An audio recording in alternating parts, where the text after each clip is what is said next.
গতকাল ছিল একটা ইনভিটেশন। প্রথমে যাব না ঠিক করেও শেষ পর্যন্ত বেরিয়ে পড়েছিলাম।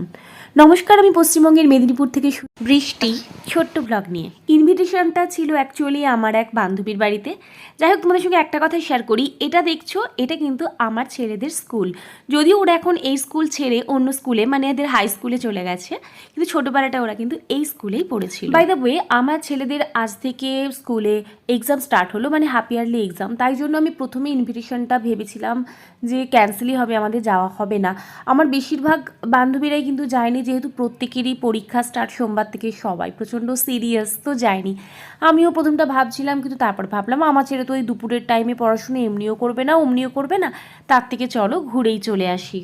আর তোমাদের সঙ্গে আলাপ করিয়ে দিই আজকের হিরো, যাকে উদ্দেশ্য করে আজকে কিন্তু এখানে আসা। এনার আজকে অন্নপ্রাশন। এত বড় মানুষটার খাওয়ার আয়োজনটা দেখো একটু কম হয়ে গেল না? আসলে আমি একটুখানি গিয়ে বোরই হচ্ছিলাম এবারে, কারণ যেহেতু কোনো বান্ধবীরা যায়নি। আরেক বান্ধবী অবশ্যই গিয়েছিল, কিন্তু তারও আসতে অনেকটা লেট হয়েছিল। ওই ফাঁকেই আমি দাঁড়িয়ে একটুখানি রিলস বানালাম, আর তারপর সবার সঙ্গে দেখা করে একটু গল্পগুজব করে নিচে নেমে চলে গেলাম খাওয়া দাওয়া করতে।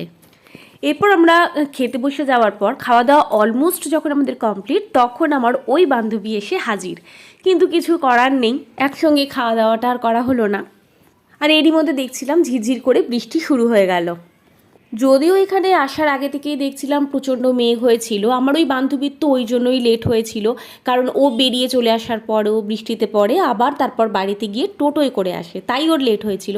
তো যাই হোক, আমরা রাস্তার মধ্যে আর বৃষ্টিতে পড়িনি ঠিক কথা, কিন্তু যাওয়ার সময় দেখলাম বেশ বৃষ্টিটা ঝিরঝির করে পড়ছে। তারপর একটুখানি আরও দাঁড়িয়ে গেলাম, তারপর বৃষ্টিটা থামতেই কোনো রকমে বাড়ি। এই ছিল আমার গতকালের মিনি ব্লগ। তোমাদের কেমন লাগলো অবশ্যই জানিয়ে কিন্তু। টাটা।